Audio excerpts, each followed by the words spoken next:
Crown cement অভিজ্ঞতার আলোয় আপনাদের স্বাগত জানাচ্ছি। আজকে আমাদের অতিথি আন্তর্জাতিক খ্যাতিসম্পন্ন ব্যক্তিত্ব, বাংলাদেশের একজন প্রধান শিল্পী মনিরুল ইসলাম। তিনি বাংলাদেশের মানুষ, তবে স্প্যানিশও বটে।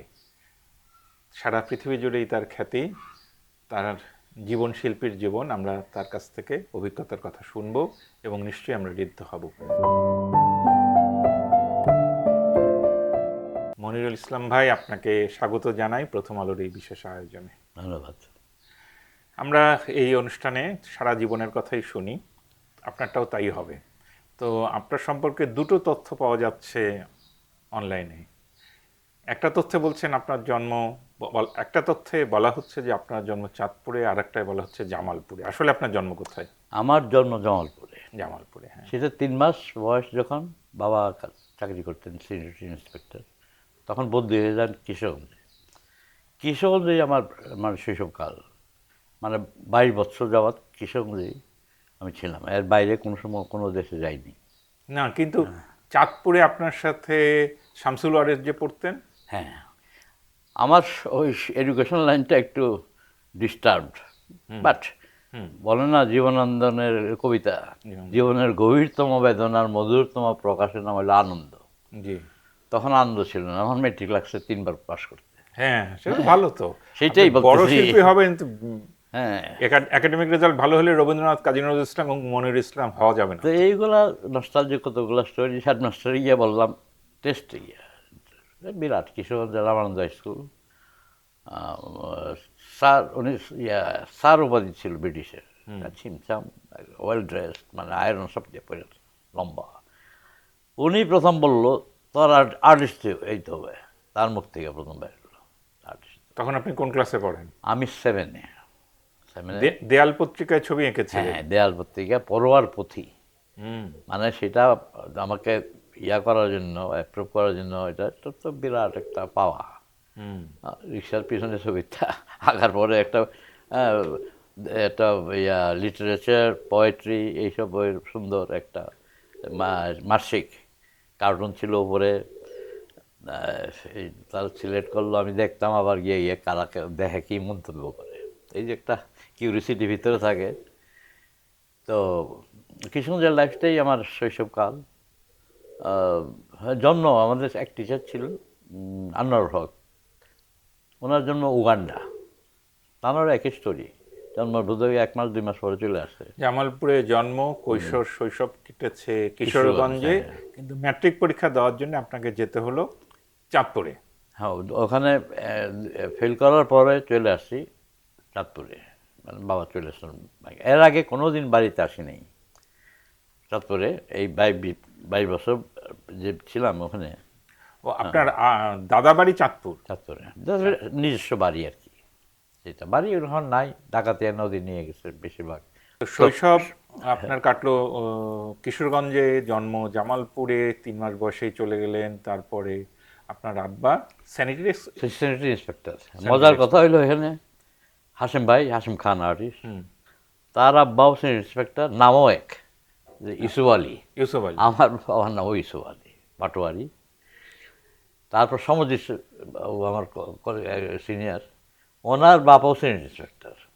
আমি একবার চিন্তা, সব স্যানিটারি ইন্সপেক্টরের ছেলেরা আর্টিস্ট হচ্ছে? সেইটাই আমার একটা প্রশ্ন। এটা একটা আমার পার্সোনাল তখন এই কাজটা ছিল বাবার। এই তখন ওই যে এপিডেমিক ছিল, কলেরা, বসন্ত, এগুলা চেক আপ করা, তারপর ভেজাল যত রকম আছে।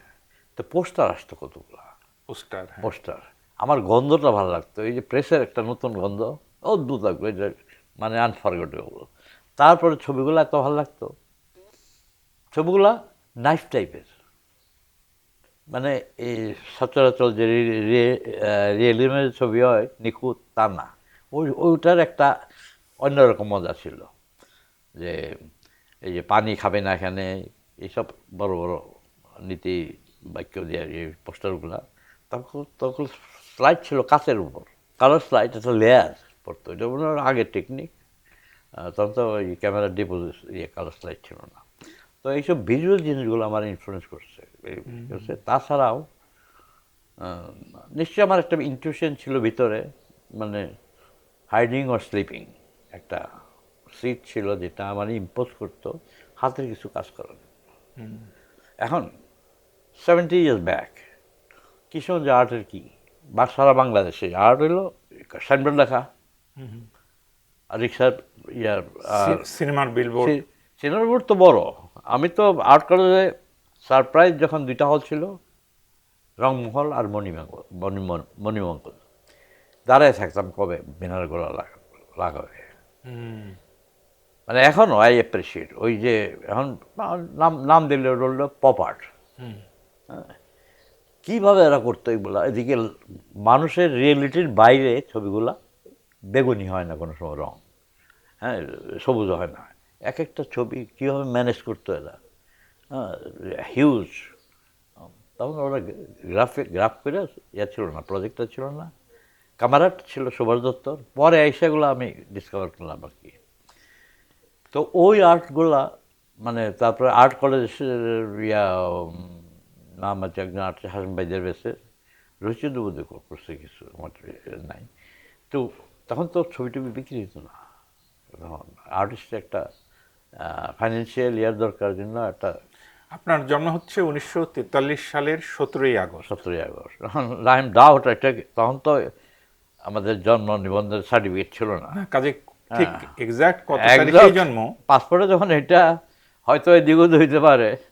হ্যাঁ সেটা তো আপনার বয়স কমপক্ষে 82 বছর। 83 বছর আমি, 83 বছর। That is my passport age. আর বাকিটা সাসপিশন হইতে পারে বা দিস কুড বি রিয়েল।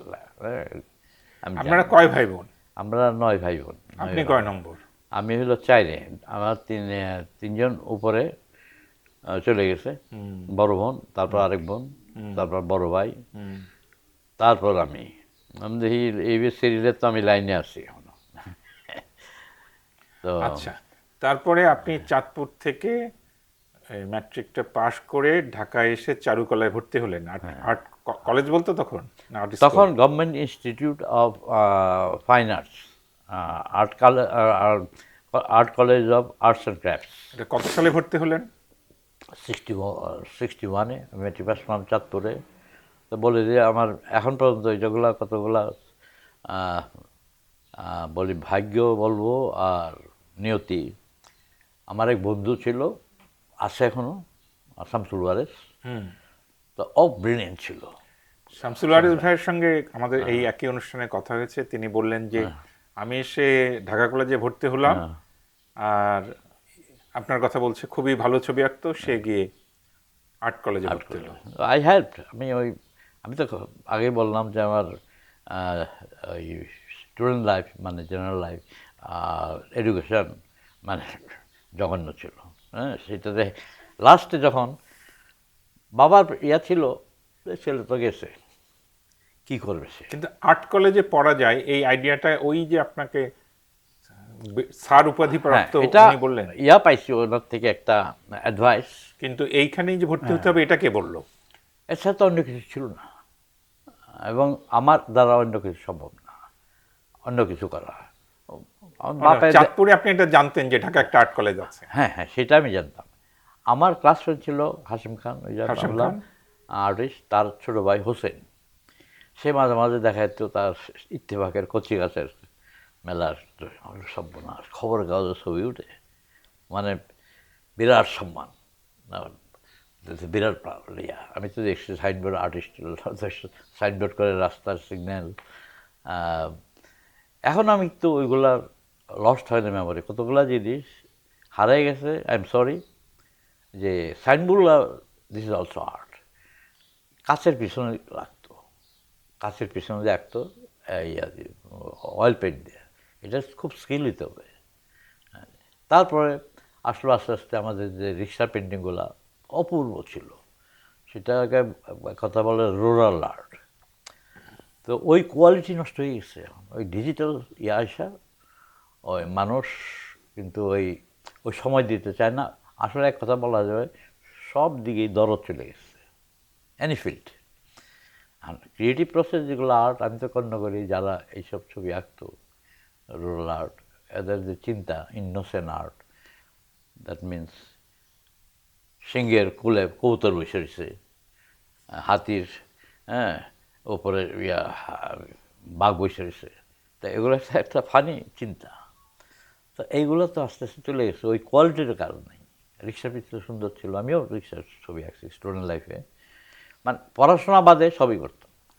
তারপরে আর্ট কলেজে এসে আপনার শিক্ষক হিসেবে কাদেরকে পেলেন? জয়নুল আবেদিন স্যারকে? আমি পাইছি জয়নুল আবেদিন, ফার্স্ট দেখা হইলো আমার মনে আছে।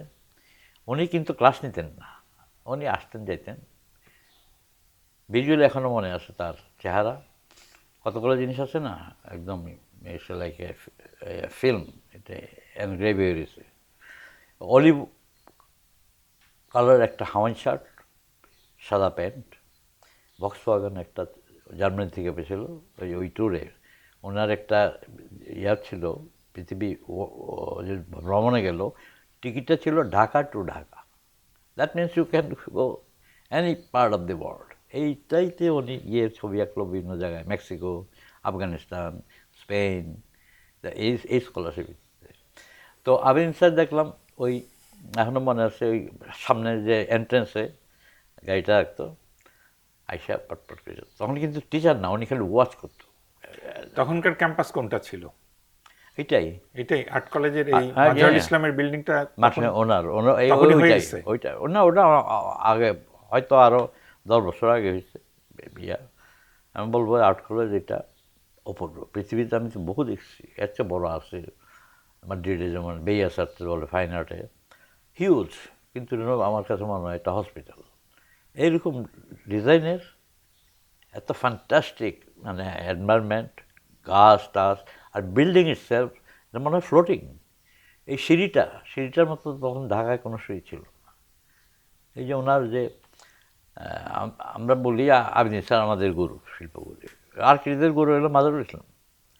ওনার যে কনসেপ্ট এবং সব এই দেশে কী ধরনের সব দিকে সাস্টেনিটি অনেক কিছু বিবেচনা করে তার বিল্ডিংগুলা। এখন টাইম হয়ে গেছে, এখন আর্কিটেক্টরা এটা ইউনিভার্সাল থট নিয়ে অথবা গ্লোবালাইজিং হয়ে যেতেছে সব কিছু। যদিও আমি এটা খুব একটা পক্ষপাতী না, সব গ্লোবালাইজ হলে তাহলে আল্লাহ তারা কেন এত ডিফারেন্ট লোক করলো, এত ল্যাঙ্গুয়েজ দিল কেন, এত ভেরিয়েশন কেন দিল? সব যদি একই করে, একই ড্রেস পরে, একই খায়, যাই হোক এগুলো কথা। তারপরে জয়নুল আবেদিন স্যার ছাড়া আর কোনো শিক্ষক মনে পড়ে? হ্যাঁ, আমার কথা মনে প্রথম পেলাম Abdul Baset. Very discipline teacher, very good teacher. তো সে কিন্তু উনি হি লাভ দ্য পার্সন স্টুডেন্ট যখন সে কাজ করতো এবং তাকে স্পেশাল ইয়া করতো। আমার একটা নস্টালজিক কথা বলি, সামাদ স্পেনে আমি চলে গেলাম তো 69-এ, 10 বছর পরে হেসে দিচ্ছি টেলিসামাদ হয়ে গেছে সে। ও, টেলিসামাদ আপনাদের সঙ্গে পড়তেন? হ্যাঁ, আমার সাথে। আর আপনার বন্ধু বান্ধব আর কারা ছিল ওই সময় আর্টিস্ট? আর্টিস্ট না আমার কেউ নাই, আর সব red. Nasir is good painter, সেও ফার্স্ট ক্লাস পেয়েছিল আমার সাথে। বজলু, তারপরে সেলিনা হেদায়েত, একটা মেয়ে জীবিত আছে, তাও একটু ড্যামেজ হয়ে গেছে, ইয়ারিং আছে, সব চলে গেছে। মানে একমাত্র আমি আছি আর ওই আমাদের গ্রুপের আর কি। তো আমি বলি আমাদের টিচার এই বাদশাহ, পরে এখনও ভ্যালু দিয়ে ওয়াজ এ ভেরি গুড পেন্টার, যদিও ছবি উনি খুব কম আঁকছে, আব্দুল বাসেত। এবং তার ছবির কোয়ালিটি এখন আর কি যেগুলো অনেক মানে ভ্যালু দেই নাই, ওই সক্ষমতা ছিল না, মেমোরিতে এখন বোঝা যায় যে কার এই quality of work and person. তারপরে Mustafa Monwar, I learn lot of thing. উনি আপনার শিক্ষক ছিলেন? শিক্ষক, এখন হি ইজ অ্যালাইভ। হ্যাঁ, আছেন। যাই মাঝে মাঝে দেখতে। তো উনি ইন্ডিয়ার গোল্ড মেডেলিস্ট ওয়াটার কালারে। হ্যাঁ, একটু অন্য শিক্ষকদের কাছে বা আলাপে শুনেছিলাম যে জল রঙের নানা ধরনের মাধ্যমে ওনারটা একটা স্টাইল, আবার জয়নুল আবেদিনের আরেক রকম, কামরুল হাসান আবার আরেক রকম। হ্যাঁ, এটা আপনি কিছু বলবেন? এদের পার্সোনালিটিস এটাকে বলে এই প্রসেস অফ ওয়ার্ক, যেটা এক একজনের হাতের লেখা যেরকম দুই রকম এক হয় না। আমরা তো শিখি একটা স্টিল লাইফ, একটা বোতল, একটা ইয়ে দিয়ে দিল ড্রাফিং, এটা লার্নিং প্রসেস। একটা কাচের বোতল কমলা দিলে সবুজটা সবুজ থাকে না, রিফ্লেক্ট হয়। এই শেখার জন্য আমাদের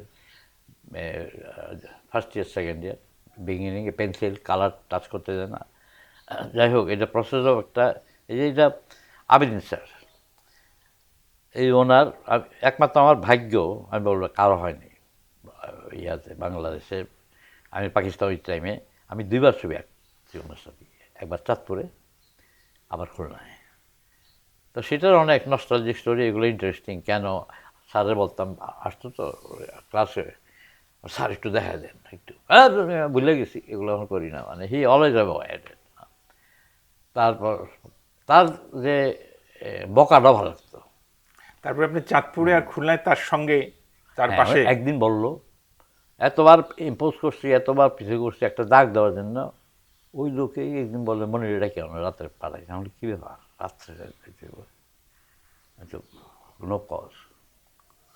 তখনই তো আমি আর্ট কলেজে ওয়াটার কালার এত করতাম, হাজার হাজার ওয়াটার করতাম, ডেইলি 4টে করে করতাম।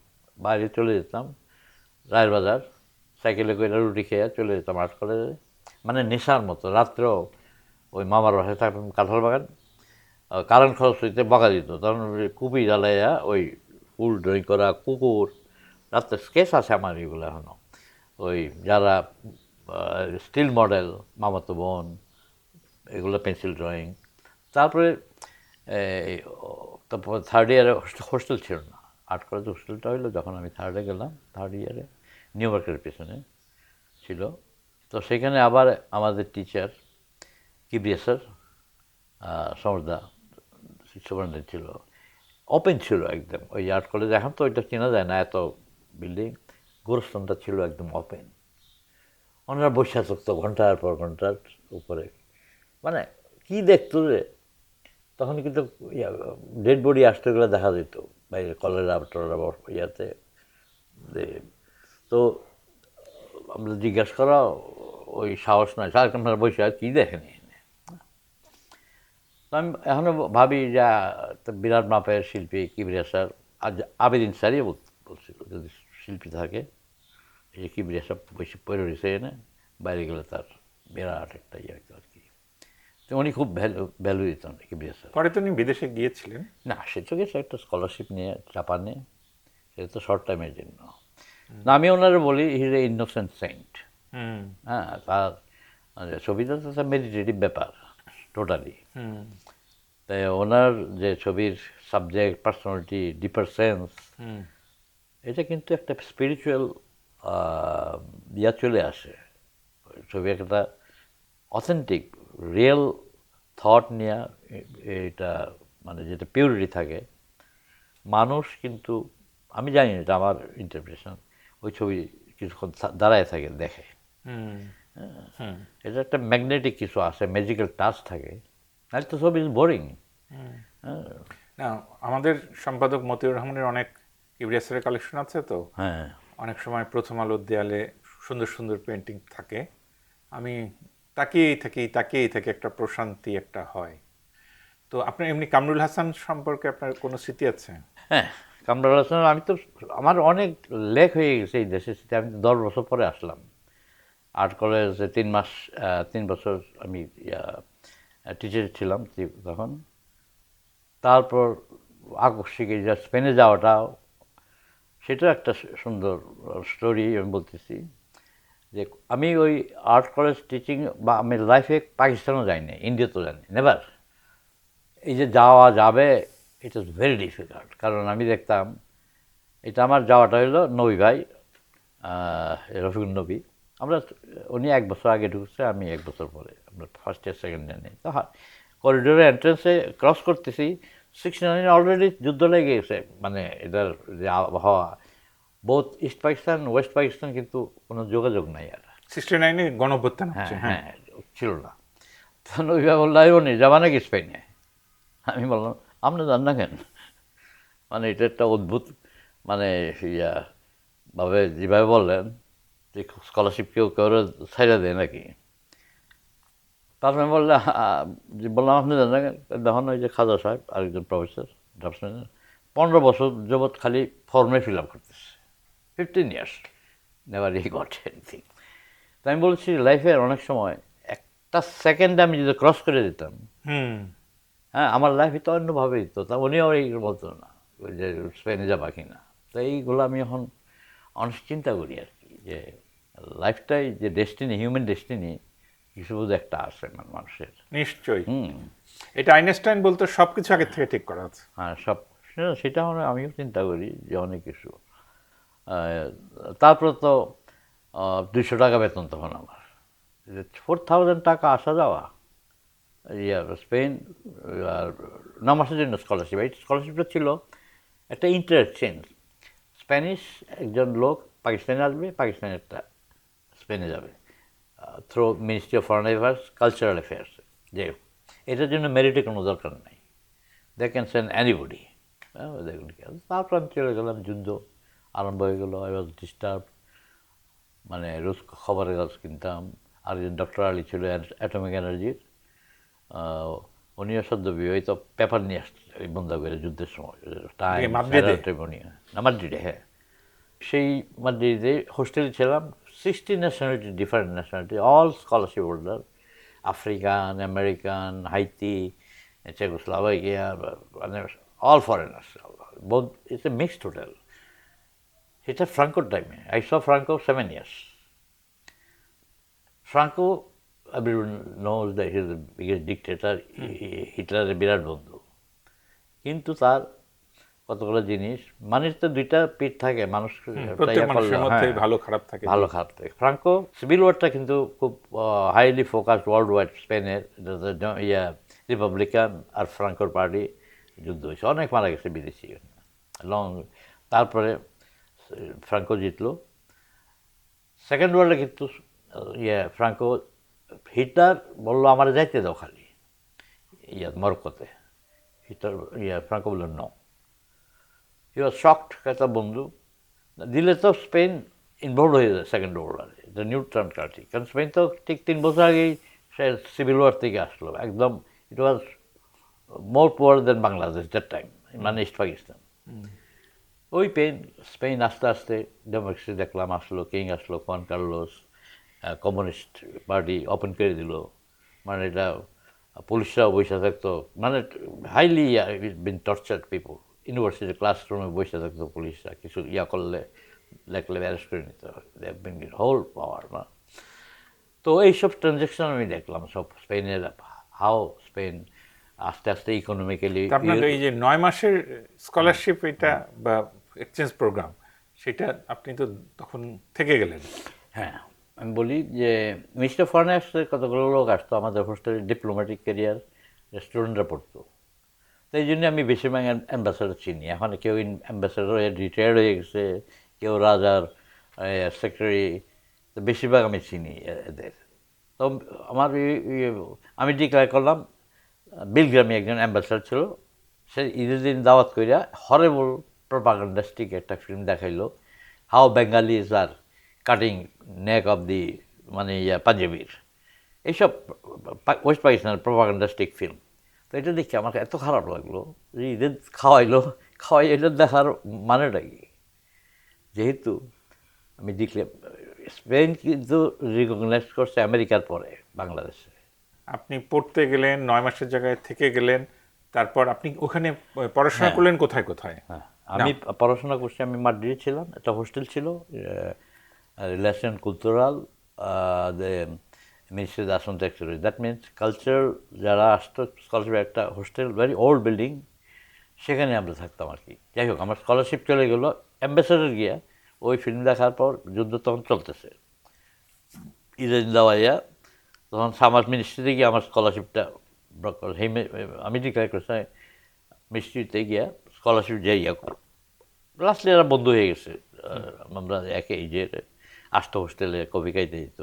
স্প্যানিশে কিন্তু until is very not like other European country, এদের ভিতরে এখন ওই ইয়াটা আছে, ওই সফটনেস, হিউম্যানিটি, ফ্যামিলি, তার কিছুটা আছে। ইউরোপে ওইটা নাই। যাই হোক, ওই লোকে আমি গেলাম, দেখো আমি অ্যাম্বাসেডার গিয়া আমার বলছে she is no more Bangla Pakistani, তো তার স্কলারশিপ দিও না।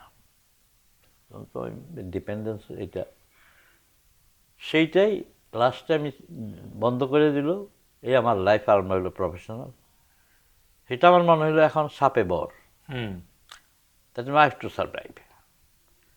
তারপর একটা প্রিন্ট ইয়াতে মাদ্রিদে গয়ার পর কোনো এচিং হয় নাই। গয়া সেইটা আমি বলছি 200 ইয়ার্স। বার্সেলোনাতে ছিল, বার্সেলোনা হলো সেকেন্ড সিটি, যেখানে বিখ্যাত পেইন্টাররা মিরো কাজ করছে, মিরো মায়োরকা, অ্যান্তোনিও তাপিস, যারা সেখানে ওয়ার্কশপ ছিল। স্পেনে ফার্স্ট ওয়ার্কশপ করে একটা, কতগুলো আর্কিটেক্ট, কতগুলো রিচ পিপল মিলে একটা এচিং ওয়ার্কশপ করে। সেখানে আমার এক বন্ধু, যার থেকে আমি ইয়া বলে না সঙ্গদোষ, আমার রুমমেট ছিল। আমি এচিং কোনোদিন, শহীদিন স্যার আমি প্রিন্ট করি না, একটা প্রিন্ট দিল, 7 দিন বসে স্যার হলো স্যার প্রিন্ট করবো, না না করো কাজ। মানে এটা হলো আমার 2 ঘন্টার কাজ, আমার 7 দিন চলে গেছে। এখন বলি ওনারও আমি এই থ্যাঙ্কস হিম, এই যে জিনিসগুলো ওনা যে সময় নিয়ে করাইতো। সাপোজ জল রং করতাম, জল রঙে আমরা কিন্তু হোয়াইট ইউজ করতে পারতাম না, হোয়াইট, কারণ এখন তো হোয়াইট মারি দেয়, কারণ এই যে হাইলাইটটা থাকবে বোতলে, এই হাইলাইটটা রেখে আমার কাজ করতে হবে, একটা ড্রপ পানি হলে ইটস ফিনিশ। এই যে একটা কেয়ারফুল, সচেতন একটা কনসাস ওয়েতে করা, অন্যভাবে চিন্তা করি আর কি এখন জিনিসগুলো কেন এইভাবে ইয়ে করতো আর কি। তো যাই হোক, ওই আরম্ভ হইলো আমি ওখানে এচিং শুরু করে দিলাম। হ্যাঁ, ফিলিপিন ভিরকেলিও আবিয়াদো, সে মিউজিয়ামে কাজ করে বোধ এখন ইয়াতে ফিলিপিনে, হি ইজ লিভিং, তার সাথে যোগাযোগ আছে আমার। উনি কি ফিলিপিনো না Spanish? Philippines origin, he came the same scholarship and we are, আমরা রুমমেট। সে একটু চুপচাপ থাকতো, আর কি একটা গাছ, হাসিসের গাছ, এটা চাকায় থাকতো, মানে অদ্ভুত ক্যারেক্টার। সে এচিং করতো, এচিং করে দেখাইলো ছোটো ছোটো এচিং, কালার, এই প্রথম আমি কালার এচিং দেখি। আরে এটা কী ব্যাপার, কী করে সম্ভব এটা? কভার প্লেটে, 1 প্লেটে 2 প্লেটে কাজ, আমি তো অবাক হয়ে গেলাম। তারপর সে আমার মধ্যে করবা নাকি? এখন হ্যাঁ, এরপর দিনে একটা প্লেট কিনে আসছি, দরজার সমান, ডিপেন্স, কাগজের মতো পাতলা প্লেট, সস্তা, জিঙ্ক। প্রথম করলাম শিল্পের পোর্ট্রেট, ড্রাই পয়েন্ট। আসলে গ্রাফিক আর্টের ভিতর কতগুলো জিনিস পড়ে যেগুলো আমরা ল্যাঙ্গুয়েজে আমরা এখনও চিনি না, যেটা woodcut, etching, etching and aquatint, lithograph, silk screen, digital print, all graphics art. যেহেতু এটা একটা সিরিয়াল, একটা নাম্বারে আসে, টু সোশ্যালাইজ দ্য আর্ট। আর্টটা তো একটা বর্জুয়া ক্লাসের রাজারা পালতো, করতো, Goya, Velazquez, Rembrandt, El Greco, সবই কোট পেইন্টার ছিল। ঠিক আছে, এই 500 বছর পরে, 400 বছর কিছু পরিবর্তন হয়েছে, কিছুই হয়নি। এটা ওদের হাত থেকে এখন আসছে এই corporate, McDonald, Coca Cola, Philip Morris, ব্যাংকারদের হাতে। আমরা যতই এখন একটা গানের আছে না, ধনীর দুয়ারে পূজারে তুমি একই তোর পরাজয়, হ্যাঁ, না, ধনীরা এটা পেট্রন করবে, এটা আর্টটা। হ্যাঁ, যারা গরিব গ্রামে থাকে, ওরা daily they are using their art on the purpose. এই যে পাকন পিঠা, এটা কি দরকার আছে 1 ঘন্টা 2 ঘন্টা ড্রয়িং করে? এটা তো ওই গুরুটি বানায় খাইলে একই স্বাদ। ওয়াই হি ইজ ডুইং, তার ওই যে একটা অনুভূতি আছে যে সুন্দর লাগে, that is art for me. এই যে ভালো লাগাটা, আমি কাজ করি, আমি আসছি এই অ্যাবস্ট্রাক্ট ফর্মে। বেশিরভাগ লোক যারা মানে আর্টের সাথে কানেক্টেড নাই বলে ভাই কি আঁকেন, আমি বুঝি না। কিন্তু আপনি তো আগে ছাত্রাবস্থায়, পরে এখনো খুব ভালো রিয়েলিস্টিক ড্রয়িং করতে পারেন, কিন্তু হ্যাঁ, আপনি গেলে আজ আমার সেলফ পোর্ট্রেট করছে, এগুলো দিয়ে দেবো তোমার, ওই ফটো আছে। ওই আমি ওই লোকেরা, আমি বলে আমি কিছুই বুঝি না, কী করেন? আমি বলে আমি বুঝি না, হাক করে তাকায় থাকে না।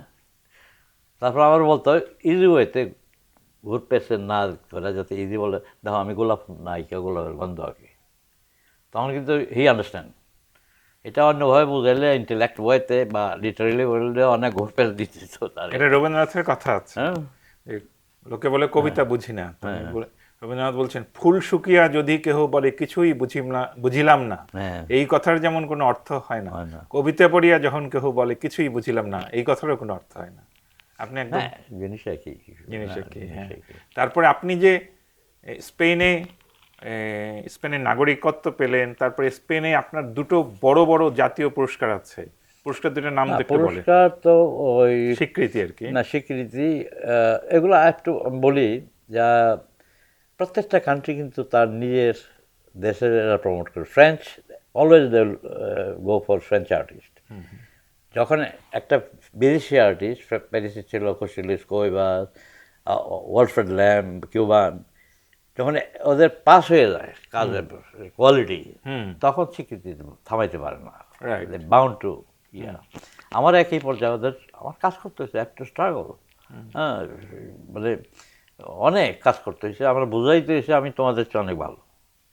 হ্যাঁ, আমি বললে তো হবে না, অসংখ্য কাজ করছি আমি, বেশ কর্পোরেট, ইবেরিয়া কোম্পানি, ব্যাংক ট্যাঙ্ক এগুলা, তারপরে কম্পিটিশনে ওয়ার্ল্ড ওয়াইড। আপনার ওই যে প্রাইসটা এচিং এর ওয়াটার কালারের ইফেক্টের কথা বলে লোকে, হ্যাঁ, বলে স্কোয়েলা যে মনির, দেন এখন বলে স্কুল ও মনির। আমি তো ওয়ার্কশপ দিছি মিউজিয়ামে, ওই প্রত্যেক গয়ামির যেখানে জন্মস্থানে। আমি কিন্তু শিখাই সব, এভরিথিং আই নো। অনেকে কিন্তু শিখাইতে চায় না, রাইট, বলে যে এটা আমার পার্সোনাল, হ্যাঁ, ইটস টোটালি রং। মানে এটা হলো নিম্ন ক্লাসের বলি হইতে পারে, কারণ তোমারটা কেউ নিবে না।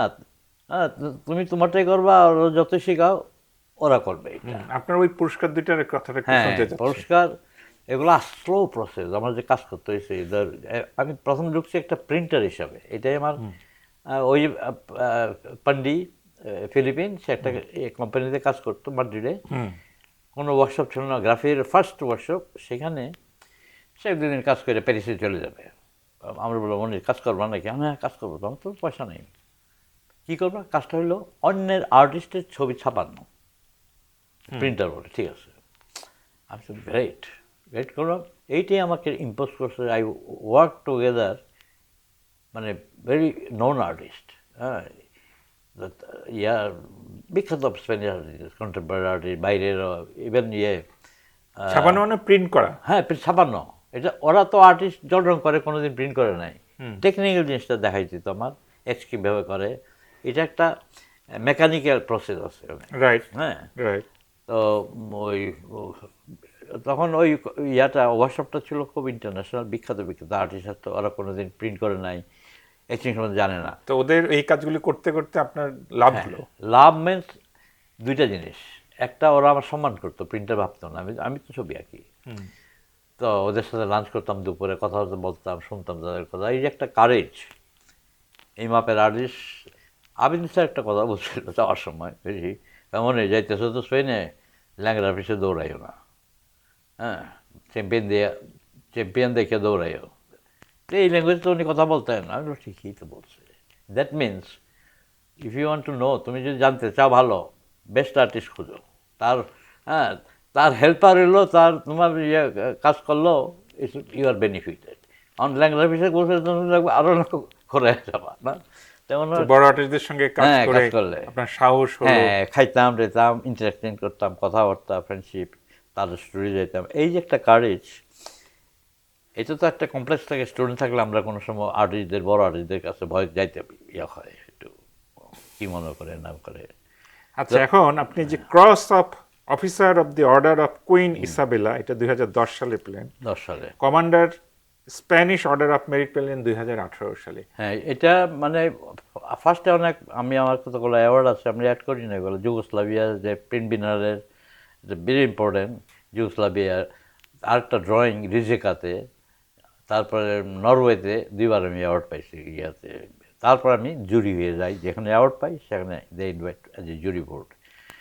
তো ওইটা একটা, একবার অ্যাওয়ার্ড 2বার পাইলে এটা ওয়ার্ল্ড ওয়াইড ক্যাটালগ ইউর, যেখানে হোক ইনভাইট। তো ওইটা আস্তে আস্তে স্লো প্রসেসে যাওয়ার পর, তারপর যে ওয়ার্ল্ড ওয়াইড এই প্রাইজগুলো যে এগুলো সিভিল অ্যাওয়ার্ড, যেমন 21 পদক সিভিল অ্যাওয়ার্ড এটা। আর অর্ডার অফ দ্য অফিসার আমি জানতামও না, এটা আমি সারপ্রাইজ দেখছি। সেটা আমার কিংয়ের হাত থেকে নিতে হইতো। তখন আমি আর্তুরো ফার্স্ট অ্যাম্বাসেডার যখন এমবেসি খুললো, still he is very good friend of mind, Arturo Perez, very enlightened man. সে তো মনির স্পেনিশ, কমো ¿Cómo es posible? Tú has ganado un premio. Bueno, how you got this award? হ্যাঁ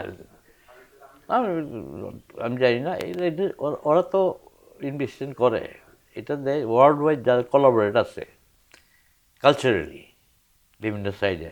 আমার তো আর কিছু নাই, আর্টের এই যে ল্যাঙ্গুয়েজটা, এচিং ল্যাঙ্গুয়েজটা এখন অনেকে এই ওয়াটার কালার মতো করে, কারণ এচিং সাবজেক্টটা হইতেছে খুব কাঠখোট্টা, সলিড ফর্ম, সলিড right. এই যে সফটনেস, এই যে ছবিটা সফটনেস আসে, এটা অনেকে মনে করে ওয়াটার কালার দিচ্ছে না, water I never use water colour. এটার জন্য আমার টাইম দিতে হয়েছে, আস্তে আস্তে শিখতে হয়েছে। অ্যাসিডটারে মনে করি কালো রং, আর পানিটা অ্যাসিডটারে পানি মনে করি, তখন এটা পানি মিশিতে হয়, তারপর প্লেটে কতটুকু পরিমাণে রাখতে হয়, এটা টেকনিক্যাল ব্যাপার আর কি। ঠিক আছে। হ্যাঁ, সেটা করতে করতে কাজ এখন যে কোনো চকের একটা দাগ একরকম, চারকোলের দাগ একরকম, একটা পেনের দাগ, অল আই ক্যান ডমিনেট। এখন কোনটা কীভাবে কাগজে প্লেটটা করতে হবে, এটা এক্সপিরিয়েন্স তোমার 40 ইয়ার্সের, এখনও বাকি আছে। এখনো বাকি আছে। এখন বলেন, বিয়ে করলেন কত সালে? 84-এ। 84-এ? হ্যাঁ, তখন আপনার 41 বছর বয়স। হ্যাঁ, যাকে বিয়ে করলেন তিনিও এচিং আর্টিস্ট, আর্টিস্ট, তারপরে সে পেন্টিং করতো। Painter. আমরা তো এচিং আর্টিস্ট, একটা মিডিয়াম যখন কাজ করি, এচিংটা একটু ডেঞ্জারাস আমার কাছে। এত বছর কাজ করার পরে এটা এখান থেকে সরতে দেয় না, একটা কাজটা টাইম লাগে, এর মধ্যে অন্য ইমেজ আসে। ওনার নাম কি ছিল? কার্মেন ফেরের, কিন্তু ডাক নামে মেলা। মেলা। মেলা, হ্যাঁ। তারপর আপনাদের একটা ছেলে। আমার একটা ছেলে আরমান ইসলাম ফেরের, সে আবার টেনিস কোচ ছিল। তারপরে আবার তার সঙ্গে আপনার বিচ্ছেদও ঘটে গেল। হ্যাঁ, বিচ্ছেদ, শোনো, দিস ইজ ইউরোপে এখন এটা ফানও হইতে পারে, ইয়ে হইতে পারে, ইয়ে বলে এভরিথিং এই যে কাদুকা, আজ কাদো কাদো, দ্যাট মিন ডেট এক্সপায়ার হয়ে গেছে ওষুধের মতো, সব কিছু বিয়েও এক্সপায়ার্ড হয়ে যায়, সম্পর্ক এক্সপায়ার্ড হয়ে যায়। হ্যাঁ। কোর হচ্ছে। তারপর আমরা বসলাম একসাথে, ওই talk directly, he was to stay আলাদা 2 মাস। দেখো আমি, হ্যাঁ ঠিক আছে, আমার কোনো আপত্তি নেই। আই অ্যাগ্রিড, যেভাবে প্রপোজ করছে। তারপর আমি স্টুডি করে দিলাম, তার ইয়ে হবে, যেহেতু আই হ্যাভ এ সান। ঠিক আছে। সুতরাং সেটা কত সালে হলো মনে নাই। ডিভোর্স ওইটা 7 বছর পর না 8 বছর এরকম হবে। আচ্ছা। হ্যাঁ, যাই হোক, কিন্তু অ্যাগ্রেসিভ কিছু হয় না। Still she is my friend. যখন আমি যাই, কল করি, she comes lunch with me. এগুলা তো একটু বেশি, আমরা একটু অন্যভাবে দেখি, ডার্টি র্যাগ আসে অনেক। এটা সুন্দরভাবে একটা সম্পর্ক ম্যান অ্যান্ড ওমেন যখন হয়, অনেক কিছু নিয়ে যায়, হাইডিং স্টোরিজ ফ্রম বোথ। সেখানে ছেলেপেলে থাকলে অ্যাগ্রেশনের কোনো দরকার নাই, it can handle it nicely. Right. হ্যাঁ, friendship, I value friendship, very important. তো দুনিয়াটায় এখন একটা যুগ আসছে, সেটা একটা first, everything want to get firstly. Secondly, আস্তে আস্তে ওপেন হচ্ছে আর কি, মানুষের ডিজায়ার যেগুলা, বেসিক ডিজায়ারগুলা, এগুলা তাবু, সংস্কার, রিলিজিয়ান, সব কিছু যেগুলারে করছে আর কি, বা ওই কন্ট্রোল করছে। কিন্তু চাহিদা বেশি করে মানুষের একই জিনিস। যে স্পেনে আপনি তো অনেক উচ্চ মূল্য পেয়েছেন, অনেক বড় পুরস্কার পেয়েছেন, ছবি বিক্রি হতো। তারপর আপনি স্পেন ছেড়ে বাংলাদেশে আসার জন্য আসলেন মোটামুটি 90-এর দশকে। না, আমি তো সবসময় কন্ট্যাক্ট রাখছি, দিস ইজ মাই কান্ট্রি। হ্যাঁ, এবং আমার ছবিতে স্পেস দেখা যায় আপনার, এটাই কিন্তু influence of Magna, fast land, একটা গ্লো উইথ আলোর সব ছবি। একজনে বলে আপনার তো একটু অন্য স্তরে চলে গেছেন, কারণ সাদা যখন আসে বেশি ছবিতে, মানে এটা মিনিমালিজম বলে, সব বাদ দিতে দিতে দিতে একটা লাইন, একটা ড্রপ। কিন্তু সেটার জন্য আমার 80 বছর পড়তে হয়েছে, এই লাইনটা কোথায় দিব, এই ড্রপটা কোথায় দিব। মেঘনার একটা বিস্তারিত জলের এটা কিশোরগঞ্জ, নরসুন্দা নদী ছিল, অনেক স্টোরি জড়িত। এই যে মানুষ যেখানে নদী থাকে, তার যে কত অনুভূতি এই নদীর প্রতি, লাইফও একই। নদীর যে বাঁক আছে, যেভাবে নদী যখন নামে, পাথর সরায় ফেলে, এটা ফেলে, তারপর মাঝখানে আইসা এটা বড় একটা আকৃতি নেয়, কিন্তু কারেন্ট ঠিকই থাকে নিচে। তারপর সে খুঁজে আঁকা বাঁকা যা জিনিস, লাস্টে ইয়া ওই সি লাইফ হিউম্যান সেম, এর কোনো ইয়া নেই। ওইভাবে দেখলে জিনিসগুলো একই জিনিস। তো নদী আপনাকে আপনার ছবিতে প্রভাব ফেলেছে, নারী ফেলে নাই? অবশ্যই লাভ, আমি বলছি লাভ, বিভিন্ন ধরনের লাভ হইতে পারে। আমি দেখছি অনেক মানুষ মরক্কোতে গিয়ে একটা লোক ডেজার্টে একটা শুকনা ড্রাই স্টোন দিয়ে আটকায় রাখছে হাত দিয়ে, তার এমনতে আনা যাবে না, হি is happy with the stone. তারপর একটা লোক বারে, সে হাফ ড্রাঙ্ক হয়ে বিয়ার খাইতেছি, he is happy with the beer. তো এই মানুষের যে লাভ, বেশ করে হিউম্যান রাইট বলছে এটা একান্ত দরকার। দরকার মানুষের ইয়া কোথায়, তার একটা ইন্সপিরেশন বলি, বা আমরা একটা ফিউচার একটা ইয়া করি, তো অবসেশন অ্যাম্বিশন সবাই আছে। তো বেশি হয়ে গেলে, অবসেসিভ হয়ে গেলে, then it's it is wrong. Money and fame, everybody is running for this, কিন্তু একটা লিমিটের বাইরে গেলে সাসপিশাস, বোথ আর ভেরি ডেঞ্জারাস। কিন্তু কন্ট্রোল না থাকলে আমরা চোখের সামনে কত রকম দেখতেছি যে পাওয়ারফুল লোকরা কেমনে চলে গেলো একদম 10 নাইট ইন হেল, না? তো এর ভিতরেই মানে আমি বলবো আমি প্রাউড টু বি বাংলাদেশ। আমি তো কন্ট্রাক্ট রাখছি সবসময়, 10 বছর পরে আসলাম, তারপর এভরি বছর প্রতি বছর এসে আমি এক্সিবিশন করতাম ওই ফয়েজ ভাইয়ের গ্যালারিতে, শিল্পাঙ্গনে। তবে এই এর ভিতর আমাদের একটা তো লাইফ আছে, খালি ছবি আঁকা তো বিজনেস না করে গেলাম, টাকা নিয়ে চলে গেলাম, বাসে না। এর ভিতরে কতগুলো লোক চলে গেছে, দে হ্যাভ ক্যারেক্টার। ফয়েজ ভাই যেমন একটা ক্যারেক্টার ছিল, হ্যাঁ, মানে এইসব লোক, মুর্তজা বশির একটা ক্যারেক্টার লোক, এইসব মানে লোক নাই। হ্যাঁ, মানে ওদের কথাবার্তা, মানে আর্টটা হইলো, আমি এক সময় বলি, is bullshit, it doesn't work, nothing, useless, but every inch of life you need it. Art of talking, এই যে আমরা আর্ট অফ ইটিং, কেউ খাইলে উঠে দিতে ইচ্ছে হয়, জঘন্য খাওয়াটা, আবার ভিডিও করে এগুলো, হ্যাঁ বিয়েতে, হ্যাঁ ভিডিও করে এগুলো, চাক্কা করে খাইতেছে, হ্যাঁ। তো আমি বলতেছি আর্টটা খালি ইয়ার না, ছবি আঁকা না, ছবি আঁকা যে art of ethic and aesthetic. Abin সারি বলছে যে আমাদের সবচেয়ে বাংলাদেশে যেটা যেটা দরকার, এটা নাই আমাদের, এথিক অ্যান্ড অ্যাস্থেটিক, দুইটা জিনিস। মানুষ এখনও ওইভাবে নোংরা। তো আসলে আমি বলি যে বিদেশে যায়, লুঙ্গি পরে ধরে না, কাপড় টাপড় ধরে না, এই কিছু না, চলতেছে সে ইয়ে করে। তো এটা তো আমাদের একটা ইয়ে, এই যে আমি I am out of politics, এই যে আমাদের রাষ্ট্রপ্রধান গেল ইংল্যান্ডে, জুতা বিড়া করতেছে একটা ছবি নিয়ে, নট গুড। কারণ একটা কারা করতেছে, এটা তো অশিক্ষিত বড় বড় চাষাগুলা অনেক ইয়া করতেছে একটা। এটা তো আমাদের দেশের একটা, ব্রিটিশরা জানে হয়েছে, সে যেভাবেই ইয়া আসুক, নোবেল লরিয়েট না। এখন তোমার দেশের হয়ে তুমি এইভাবে ইয়া করতেছো, তো সেটা বাংলাদেশের মানুষ স্বভাবতই একটু নোংরা। আপনি ঠিকই বলছেন, এটা জীবনযাপনে যেমন আমরা নোংরা, আমাদের কথাবার্তা, চালচলন, আচরণের মধ্যেও এই সৌন্দর্যের অভাব। তাছাড়াও ইয়ে হয়ে গেছে একটু, ওই এয়ারপোর্ট থেকে নামলেই মানুষগুলো খাপ পেতে রয়েছে, সব একটা সাসপিশন ফেস, একটা অন্যরকম ইয়ে আর কি, ওই কমফোর্ট না। পার্শ্ববর্তী দেশ কত জেন্টাল, আমি তো এই যে ভুটান গেলাম, কি ওদের বিহেভ, হাউ ইট, ওরা কাল্লা এসে শিখাইছে ন। তো বললাম ভুটান, নেপাল, এইসব কান্ট্রিগুলার ভদ্র, তো এইগুলা মানে। তারপর আমি বলবো যে যে বাংলাদেশে আমি যে আইসা কাজ আরম্ভ করলাম, আমি আসছিলাম 3 মাসের জন্য, আমি 6 বছর পরে গেলাম আমি। দ্যাট মিনস আমি 3 মাসের জন্য এসে 6 বছর থাকলেন। এটা কত সালে আসছিলেন মনে নাই না? না, করোনার আগে, করোনার 1 বছর আগে। আচ্ছা, হ্যাঁ। তো আমি এই যে কাজ বাড়াইতেছি কাজ। এখন আপনি তো হাজার হাজার ছবি এঁকে ফেলেছেন। ছবি না দেখা যায়, কিন্তু ছবি শেষ হয় না, নেভার।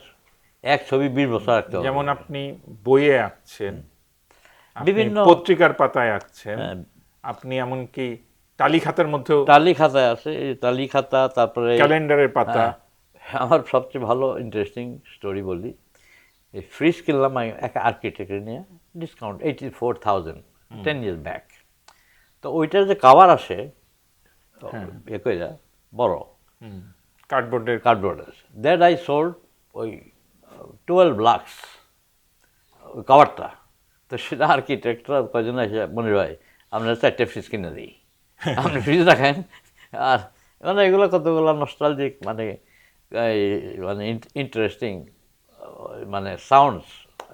আপনি এই যে বলছিলেন যে আর্টিস্টকে নতুনের অন্বেষণ করতে হয়, একই ছবি আঁকলে সেইটাকে প্রস্টিটিউট আর্ট, ফ্যাক্টরি ইউরোপে বলে আর কি এগুলা নামাকরণ, ইয়া বলতে খারাপ লাগে, প্রস্টিটিউশন আর্ট, কারাপ্টেড আর্ট, তারপর আছে factory type of art, but creativity is different, এটা চ্যালেঞ্জিং।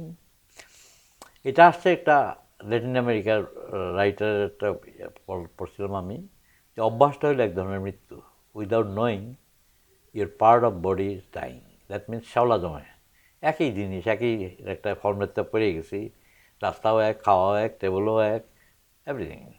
এই যে লিমিট হয়ে যাচ্ছে আস্তে আস্তে, তারপরে you don't want new friend, নতুন দরকার নেই বন্ধু, রাস্তা তো আছে আমার, আবার রাস্তার দরকার নাকি, এই লিমিটেশন আর্টের ব্যাপার। আমি পার্সোনাল চিন্তা করলাম যে আমি যা করি সে তো জানি, আমি খুব একটা ভেরিয়েশন হবে না, আমার জানার বাইরে কি করতে পারি, ছবি আঁকার মাধ্যমে আমি কোনো রকম সারপ্রাইজ পাই কিনা, নতুন কিছু ঘটতেছে কিনা। তো সেটার জন্য আমার দরকার ইজ মেডিটেটিভ ওয়ার্ক, নাহলে তো আমি যা খুঁজতেছি একই জিনিস আসবে। এটা এই জন্যই অনেক সময় একটা আছে, নো ডিস্ট্রাকশন নো ক্রিয়েশন। তুমি যদি ধ্বংস না করতে পারো, এই ক্রিয়েট করতে পারবো না। What does it mean? Simply দুর্গাবাজারে সবচেয়ে বেশি খরচ করে ওরা। আগে সোনা দানা শুনছি দিত, শাড়ি টাড়ি গয়না টয়না সব দিয়ে, এত কিছু করবার 7 দিন পরে কেন এরা বিসর্জন দিবে? ওই সদরঘাটেই হোক, বুড়িগঙ্গা হোক, ওয়ার্ল্ড ওয়াইড ইয়া করতেছে ওরা, বিসর্জন দিতেই হবে, ওটা রাখা যাবে না। What is the cause? Cause হলো তার নতুন জন্ম চায়, নতুন কিছু, নতুন জন্ম, নতুন কিছু। তার তার ওদের মা তো দুর্গা। সুতরাং এটা অনেক শিল্পী এবং ক্রিয়েটিভ ওয়ার্কে ওরা নিজের ছবি পড়াইছে। Khalil Gibran, artist plus writer, philosopher, Lebanese, সেও তার ছবি অনেক পড়াইছে। এই জন্য ডিস্ট্রাকশনটা ক্রিয়েশন হওয়ার জন্য আবার জানতে হইব, আমি ডিস্ট্রাকশনটা একটা চারা গাছ যদি আমি এটা ইয়া না দেখি, ফল দেয় কিনা, তখন কাটিয়ে ফেলি, ইটস নট ডিস্ট্রাকশন, তুমি তো এটার উল্টাটা। সুতরাং এই যে একটা সিম্পল ফিলোসফি যে ছবি কোনো দিন শেষ হয় না, এটার মানে কি? ছবি আনফিনিশড, আনফিনিশড ফিনিশড, এটা মানুষ হয় কি, আমার কাছে কিন্তু ভালো লাগে আনফিনিশড ছবি, এটার একটা অন্যরকম রিডিং আছে।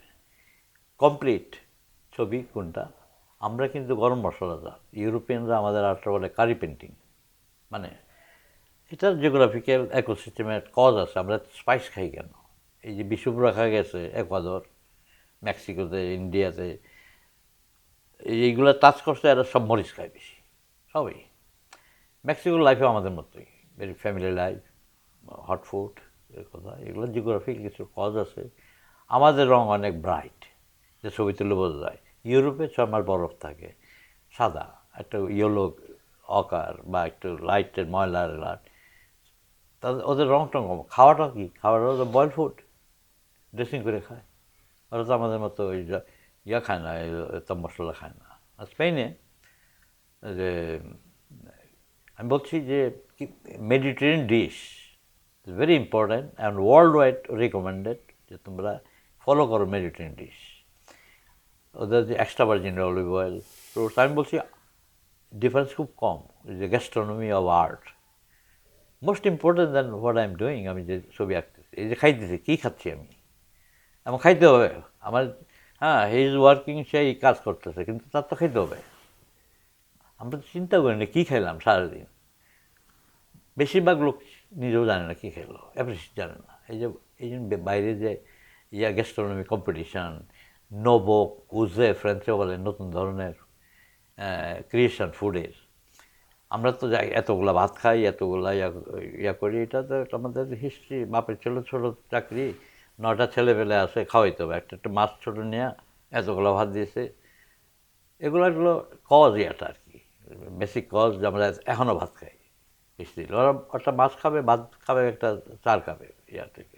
তো এগুলো তো জিওগ্রাফির কজের জন্য। তারপর আস্তে আস্তে polish, French food, Spanish food, এগুলো এখন গ্লোবালাইজ হয়ে যেতেছে। আমাদের বাংলাদেশে এখন সব রেস্টুরেন্টে আছে, বাট ভেরি এক্সপেন্সিভ। এখন আপনি এই বাসায়, ধানমন্ডির বাসায় একা থাকেন, একা রান্না করেন, একা ঘর পরিষ্কার করেন, তারপর নিয়ম মতো একদম ধ্যানের মতন করে, মেডিটেশনের মতো করে ছবিও আঁকেন।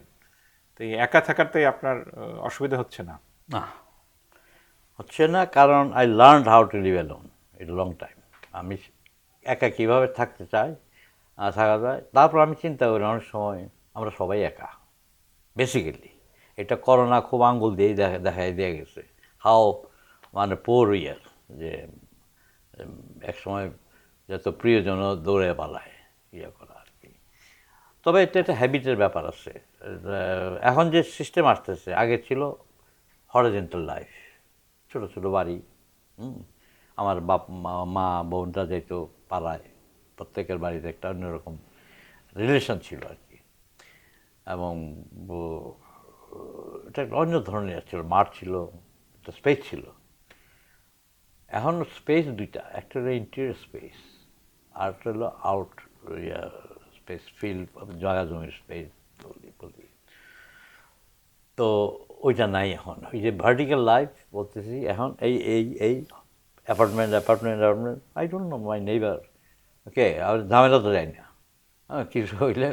কিন্তু তখন কিন্তু ইয়া ছিল, ওই যে কারা কী খাইতো, ইয়ে খেতো সব, মানে জানতো আর কি, একজনের সাথে একটা ফ্রেন্ডশিপ ইয়া ছিল আর কি, ট্রাস্ট ছিল সেখানে। তো সেটা সব জায়গায় ওয়ার্ল্ড ওয়াইড একটা কালচার গ্রো করতেছে এখন। রিলিজিয়াস ইউরোপিয়ান বিয়ে করে না, দে আর লিভিং টুগেদার, ঠিক আছে। কিন্তু দেখা গেছে, আমি দেখলাম যারা লিভিং টুগেদার তারাই লাস্টিং করে মোর দেন এ ম্যারিজ। ম্যারেজটা একটা তো মরাল অব্লিগেশন, সাইন, এটা তো ভেরি পাওয়ারফুল। পেপারটা সাইন করলে এটা ইউ আর অব্লিগেটেড, মানে সাইকোলজিক্যালি হোক, আমাদের দেশের কালচার হিসাবে lot of obligation you have to maintain, no. তো এগুলো পার্সোনাল জিনিসগুলো আস্তে আস্তে গ্লোবালাইজ হয়ে যেতে। গ্লোবালাইজ আমি পক্ষপাতই না, আমি আগেই বলছি যে ছবির ব্যাপার হোক, মানুষের ড্রেসের ব্যাপার হোক, এত ল্যাঙ্গুয়েজ হলো কেন, এত মানুষের আলাদা বানাইতো, সব ব্ল্যাকই, নাহলে হোয়াইট বানাইতো, সবাই একই ল্যাঙ্গুয়েজ হইতো। মানুষ চেষ্টা করছে এক সময় একটা ল্যাঙ্গুয়েজ, বলে স্পেরান্তো, এটা এখনও বলে 1 মিলিয়ন লোক বা 2 মিলিয়ন, কিছুই না, সাকসেসফুল হয়নি। তা সেখানেই যে ইয়েটা মানুষ চায় না যে একই জিনিস একই জায়গায়। আমি তাহলে মেক্সিকো যাবো কেন, যারা বাংলা বলতেছে বা একই ল্যাঙ্গুয়েজ বলতেছে, একই পাঞ্জাবি পড়তেছে, এই যে ভেরিয়েশন, ডিফারেন্ট, এটাই তো একটা বিরাট অনুভূতির সৃষ্টি করে মানুষের লাইফে। বাংলাদেশের কোন কোন আর্টিস্টকে আপনার ভালো লাগে? পৃথিবীতে আপনার প্রিয় আর্টিস্টকে পৃথিবীতে? It's a big question.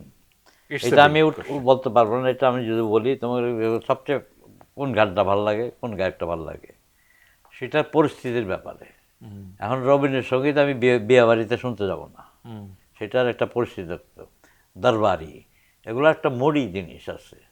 এখন আমি ফাঙ্কিও ইয়া করি, Michael Jackson, I TV wonder ওদের কনসার্টও গেছি। আবার ক্লাসিক্যাল মিউজিকের যাই আমি, হ্যাঁ, সেটা হয় ইন্ডিভিজুয়াল, একটা পার্সন কী মুভমেন্টে সে সিলেক্ট করে না জিনিসগুলা। হ্যাঁ, এখন আমরা এই থাকে না এই ইয়াগুলা যে ফেভারিট, হ্যাঁ, কতগুলো থাকবে, এগুলা কোনোদিন যাবে না। মিউজিকের ভিতর মোজার্ট, বেথোভেন, চেকোস্কি, অনেকে রয়ে গেছে যেগুলো classical, they will be always there, ওদের সরানো যাবে না। মডার্ন এথনিক মিউজিক আছে, আই লাইক মরক্কান, যে গিনাওয়ি, তারপরে এথনিক মিউজিক। আমি কিন্তু মোর ভোকাল থেকে ইনস্ট্রুমেন্ট মিউজিকটা আই লাইক, কারণ ইনস্ট্রুমেন্টটা মোর ইউনিভার্সাল, ভোকালটা লোকাল হয়ে যায়। ওই গানের শব্দ না বুঝলে আমি কী করবো। তো এই যে এগুলা, হ্যাঁ একটা লাইফ সবসময় না, আমি সবসময় বলি মানুষের তিনটা যদি লাইফ হতো ইট উড বি কারেক্ট। কারণ আমরা বাঁচি একটা সময় লিমিটেড 100 ইয়ার্স or 80 ইয়ার্স। আমরা তো ফার্স্ট লাইফ, যে লাইফে আমরা খালি ভুল পথে যেতেছি, এখানে যাই ওয়ালের টাক্কর লাগে, ওদিকে যাই ওদিকে লাগে। আর লাস্টে যে সময়টা পাইলাম you can't enjoy this. Second life যদি যেত ঠিক আছে, আই ট্রাইড, আমি চেষ্টা করলাম কী হবো বা কী হলাম, পাইছি অলরেডি। হ্যাঁ, ওই লাইফে করে গেলাম। Third life you don't do anything, nothing, just শুয়ে বসে বিচে কাটাইলে। বাট দিস ইজ মাই, যদি মনে হয় ফানি, তো সেটাই বলতেছি, যখন আমাদের অনেকে করিয়ে যেতেছে কিন্তু ফ্রুটস নাই সেখানে। টাইমটা তো খুব শর্ট, আসলে শর্ট। অনেক সময় ব্যাক করলে মনে হয় 10 বছর কেমনে চলে গেল। আর চেহারা যে আমরা সবসময় ইয়াং লাইফের ছবি দিই, দেখা আপনাকে দেখতে এখনো ইয়াংই লাগছে। হ্যাঁ, 83 বছর বয়স। স্প্যানিশরা বলে, তো ল্যাঙ্গুয়েজটা খারাপ, যে 90 বছরের বুড়িরে যত মেকআপ দাও বুড়ি বুড়ি। তো না, সেটা আমার কাছে একটা ওল্ড ডেফিনেশন আছে। মানুষ যেদিন হিউমার সেন্স চলে যায় he is old. Humour sense, হাসে না। আর হাসতে কি পয়সা লাগে নাকি? একটু nicely you talk with, why you very, এটা টাকা বেশি থাকলে ব্যাংকে তো তার সাথে ওইভাবে কথা বলতে হবে, নো। রেসপেক্ট, এই রেসপেক্টটা আমি দেখি না, আস্তে আস্তে এটা ডিসঅ্যাপিয়ারিং। মানুষ চলে যাচ্ছে মোর ওন ইন্টারেস্ট না থাকলে থেকে করবো কি। আমার লাস্ট প্রশ্ন, এটা শেষ প্রশ্ন।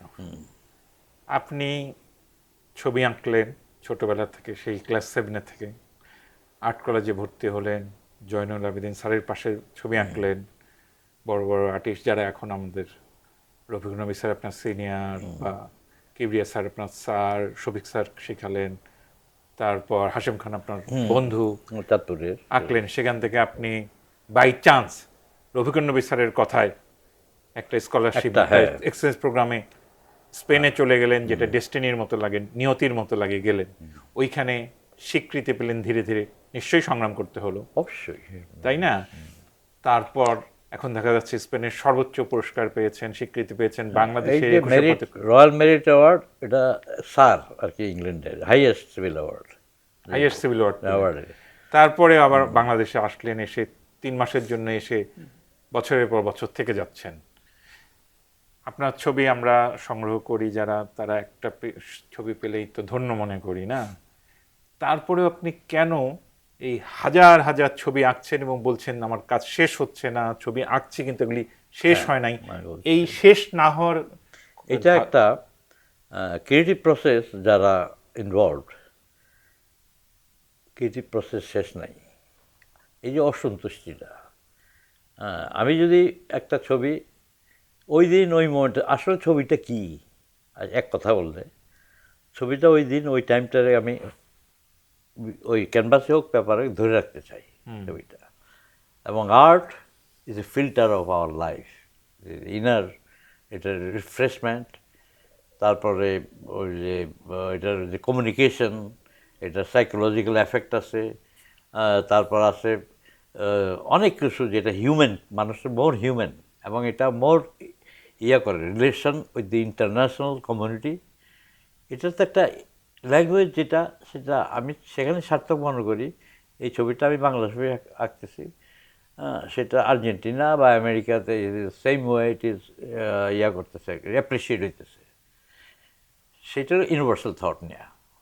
এখন রবীন্দ্রনাথের লেখা গোরা স্পেনেও পড়ানো হয় ইউনিভার্সিটিতে, এরকম তার 40টা ইউনিভার্সিটি আরও হয়তো আছে।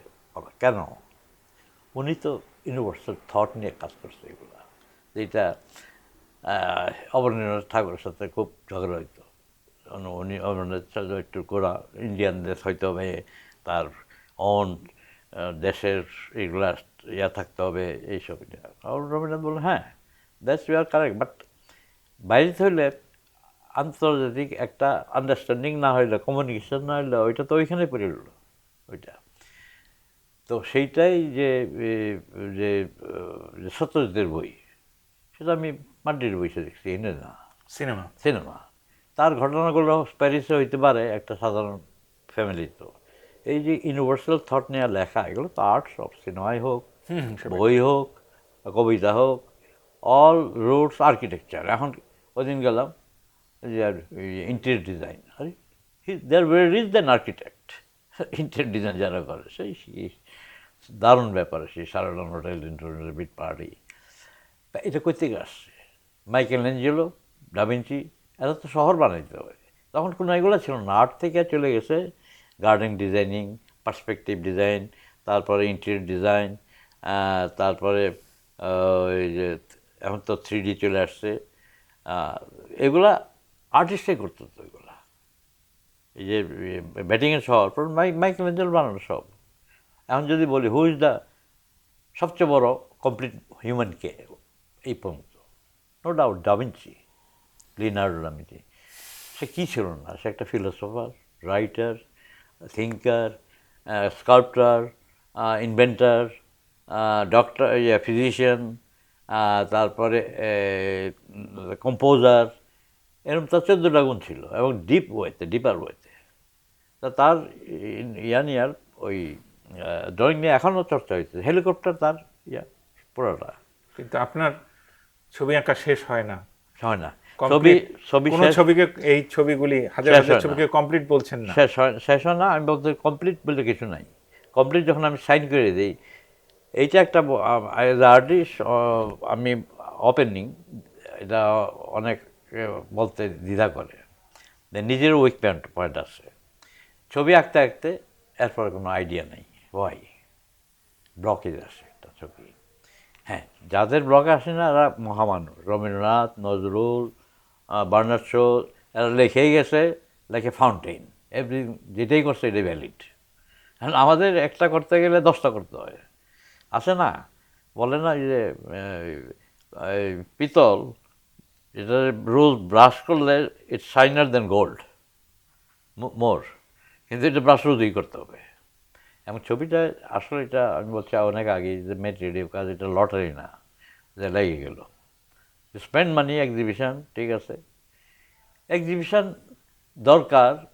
একটা আমার বন্ধু ছিল ধনী, আমার এক্সিবিশনের দরকার নাই, বহু ছবি একসঙ্গে করো এক্সিবিশন করবো না কেন, কোনো প্রয়োজন নেই। এনে করলো একটা এক্সিবিশন, একটা ছবি বিক্রি হয়নি। যাই হোক, হি স্যাড, তার টাকার কোনো দরকার নাই। স্পেনে নাকি? স্পেনে টাকার কোনো দরকার নাই, কিন্তু স্যাড কেন? সে সাধারণ ভেরি কমন সাইকোলজি বা ফিলোসফি বলেই আমি যা আঁকি লোকে পছন্দ করে না, এই জন্য কিনে নেই। হ্যাঁ, একটা সিম্পল কজ দিল আর কি। আবার ওই আর্টিস্টে যখন দেখলো একটু এইসব বিশ্বাস করে নাই, art critic what is this খবর কাজে একটু উঠছে, এটা কেসি খোঁজার জন্য দৌড়াদৌড়ি করছে, এটা কাইটা রাখতে চায়। তো এই যে কন্ট্রোভার্সিয়াল জিনিসগুলো আমাদের ভিতরে আসছে। তারপর ছবি, এইটা ওয়াচ করি, এই যে ছবিটা হয়েছে, চারদিকে ছবি আমি সাজায় রাখছি। ওয়ালে কোনো ছবি আমি রাখি না নর্মালি, চারদিকে। আমার মাদ্রিদের বাড়িতে ওয়ালে কোনো ছবি নাই, এটা ইনফ্লুয়েন্স করে আমার খুব। দেখতে দেখতে একটা অড ওয়ার্ক আমার ইনফ্লুয়েন্স করে। এখন এগুলা ওয়াচ করতে হয়। আসলে ছবিটা তো বোবা, it is more jealous than women, আমি বলতেছি রাইটলি। সে চায় real you give love and thought for him. আমরা তো সিনেমা আর্টিস্ট না, সিনেমা আর্টিস্টরা তো there in the screen, in the lime লাইটে থাকে, আমরা বিহাইন্ড দ্য ক্যানভাস। আমরা যদি সিনেমা আর্টিস্টের মতো বিখ্যাত দিতে চাই, দিস ইজ রং টোটাল। আমরা পরিচিতি, আমাদের কাজ নেই, আর কিচ্ছু না। তো এইগুলা ইমপ্লিকেশন হচ্ছে অন্যভাবে করে, যার যেটা আছে। যাই হোক, ছবি আমার মতে যে এতগুলা ছবি আমি রাখতেছি, সবগুলা মায়া, কিন্তু আমার কাছে ছবির কোনো ইয়া নাই। এই যে ছোট্ট ছবি, নোট বই আছে, এই যে ম্যাগাজিন, এই যে ছবি আঁকতেছি, এগুলা কেউ আঁকবে না। এই যে এখানে 400 ছবি আছে, কিন্তু এগুলো আমি কোনোদিন বিক্রি করবো না, এক্সিবিশন করবো না, কেউ দেখবেও না। এটা ভেরি পার্সোনাল ছবি, ইয়েটা। তো এগুলো নতুন হাত দিচ্ছে এগুলা। এগুলি পাতা তৈরি করে রাখছেন, পরে আঁকবেন? হ্যাঁ, এগুলো সব মুছেরা করতে হয়। এগুলো তো আমার কাছে 7 দিন গেছে একটা বই তৈরি করতে। এইভাবে টাইমগুলো আমার গেছে। যে তখন সবাই বলে আপনি বিক্রি করবেন না, এতগুলো ছবি দিয়ে যাবেন তো করে না, মোটিভ সবাই দিয়ে যাবেন না, না শোনো মিউজিয়ামে গোষ্ঠী গেলাম মিউজিয়ামে দেখো কী অবস্থা। আবেদিন স্যার একটা মিউজিয়াম আছে, 200 পড়তেছে, কেউ নোটিফিকেশন সুলতানি মিউজিয়ামে এতগুলা ধুলা। আমাদের ট্রেন্ড হয় নাই এখনও মিউজিয়ামে। মিউজিয়াম জাদুঘর, একটা basic heart of the museum সুন্দর একটা কফি হাউস থাকবে। মানুষ তো ছবি দেখতে যায় না, ফ্যামিলি নিয়ে যায়, দৌড়াদৌড়ি করবে, প্রথমে খাইতে যাবে। এটা কেন হয় না আমি জানি না, এটা ইজি টু মেনটেন, এটা হওয়া একান্ত দরকার। হ্যাঁ, লো প্রাইস এবং ক্লিন, এটা একটা মিউজিয়ামে। তারপর শপিং সেন্টার একটা, যেটা এটা হার্ট করে, ব্রিথ করে মিউজিয়ামের রিলেটেড পোস্টার হইতে পারে, 4 কাপ হইতে পারে। হ্যাঁ, সারা পৃথিবীর সব গ্যালারিতে আছে। জি, তো আমি বলতেছি এই ছবিটা আপনাকে শেষ করে আমি বলি ছবিটা তো করবেন ঠিক। আমার কোনো উত্তর ছিল না, উত্তর দিতে পারেন, এখন দিয়ে দিই উত্তর। They will go to their own destiny, তারা তাদের নিজের গন্তব্যে যাবে। আই ডোন্ট নো, কিন্তু আমি যে এনজয় করতেছি প্রত্যেকটা ছবিতে, ওয়েট করতেছি মিরাকেল কিছু ঘটে কিনা। That is the most beautiful moment, যেটা আমাকে যে আনন্দ দেয় সেটা আনন্দ ওই কিছু দিতে পারবো না। কিন্তু লাস্টে একটা করলে তো আনন্দ হয়ে বসে থাকলে তার হলো না, তাহলে তো আই এম হ্যাপি ম্যান, তাহলে তো আমার ক্রিয়েটিভ আর কিছু দরকার নেই, তো এইটা চলে যায় নেক্সট ডেতে অ্যাগেইন। তার ডাউট থাকে ছবির আনফিনিশ কোনটা, ফিনিশ কোনটা। তারপরে অনেক আছে, সবাই বলে এটা কদিন থাকবে ছবি। বাংলাদেশ তো ওয়ার্স্ট সিজন টু প্রিজার্ভ। পেপারের আয়ু, আমি নিজে কাগজ তৈরি করছি, পারফেক্ট, 40 বছর আগে ছবি আছে আমার। তো পেপারের লাইফ কিন্তু ক্যানভাস থেকে বেশি, আমরা জানতাম না, মানুষ সেটাই ভাবে ক্যানভাস। কিন্তু পেপারে আমি যে ছবি আঁকলাম, একই ছবি একই ইমেজ, ক্যানভাসে যেটা আঁকলাম, দুইটা প্রাইস কেন হবে? ওই যে মানুষ ডিভ্যালুস করে দেখে আসে, ছবি হয় ক্যানভাসে মিউজিয়ামে, this is the thing only. তো এইগুলা কনসেপ্ট করতে অনেক টাইম লাগবে, হবে কিনা আমি জানি না। তারপর আর্ট কোথায় যায়, আমরা এখন আসছি একটা যুগে, কত ধরনের আর্ট, গোলাপ ফুল নিয়ে রাস্তায় নিউ ডের গোলাপ ফুল কাঠের একটা আর্ট হয়ে গেলো, আছে না এই ধরনের ইনস্টলেশন। কলাটা দিয়ে যে ঝুলে রাখলো, ওইটা যে কোটি কোটি টাকায় বিক্রি হলো, দিস ইজ প্রভোকেশন। আমি বললাম হ্যাঁ, এই যে আমার ছেলের গল্প করলাম, বা মেয়ে থাক অস্ট্রেলিয়াতে গেছে স্কলারশিপ, একই সুর। আমি যখন ডেন্টিস্টের কাছে যাই, 1 লোক military man, he is a old man, একই জিনিস বলে আমার খালি, যে আমার ভাই জানেন ছেলে বড় ব্যাংকে কাজ করতেছে, আর মেয়েটা আছে অস্ট্রেলিয়াতে। Very good, very good. তো আপনি যে পাঠাচ্ছেন আসবে নাকি? আসবে? ও জানি না, আসবে না। তাহলে শোনেন, আমরা তখন বেশিরভাগ এখন ফ্রোজেন ডেড বডি এসে দেখে ছেলেরা, এটাই হচ্ছে কালচার। হ্যাঁ, মরলে পরে 4 দিন রেখে দেবে ওই তাউত কী বলে এটা, বক্সে হোক ইয়া হোক, তারপর ছেলে আসবে বাইরের থেকে দেখবে। তো এটা তো একটা কঠিন জিনিস আমার কাছে খুব লাগে, যে সোসাইটি করতেছে। মানুষ কিন্তু এখন প্রভোকেশনটাই মনে রাখে। প্রভোকেশন দ্যাট মিনস, তখন যদি বলে জানেন বাবাই জানেন আমার তো মেয়েটা একটু ড্রাগ ধরছে, বলেন কি কী হলো, ওই বাসায় গেলো, চাকরি এই ধরনের story, he is interested to know. তখন কোটর রাখি আবার বলেন। মানুষ হয়ে গেছে এখন negative news. For is good news, bad news, good news. এখন ব্যাড নিউজ প্রথমেই দেখে কটা কীভাবে হলো, মানুষ টিভিতে স্ক্রিনে দেখে, যত পারে দেখায়, মাথা রেখে দেয়। মানুষ তো খুঁজলেই দেখে কিছু এই ধরনের নিউজ আছে কিনা। তো মানুষ, আমরা যে সব ওয়ার্ল্ডের একই জিনিস, কোনো জায়গায় একটা অন্যরকম পরিস্থিতি জিনিস একই হয়ে গেছে সব। মানে গ্লোবালাইজিং জিনিসটা আমি পক্ষপাতি না, আগেই বলছি যে কিছুটা আমাদের রাখা দরকার নিজেদের যেটুকু ঐতিহ্য। I support the folk art, এটার ব্যবস্থা করুক, রাখুক, ছেলেরা দেখুক। নিজের বাপ দাদা যদি ভুলে যায়, কষ্টকর ব্যাপার এটা। মনির ভাই অনেক কথা হলো, অনেক ধন্যবাদ। জীবনের গভীর উপলব্ধির কথা আমরা জানতে পারলাম। দর্শক মণ্ডলী, আপনাদের সবাইকে ধন্যবাদ জানাচ্ছি। আশা করি ক্রাউন 7 অভিজ্ঞতার আলোয় আন্তর্জাতিক খ্যাতিসম্পন্ন শিল্পী মনিরুল ইসলামের এই জীবনের অভিজ্ঞতা, শিল্পের অভিজ্ঞতার কথা আপনাদেরকে এবং আমাদেরকে আলোকিত করবে। সবাই ভালো থাকবেন।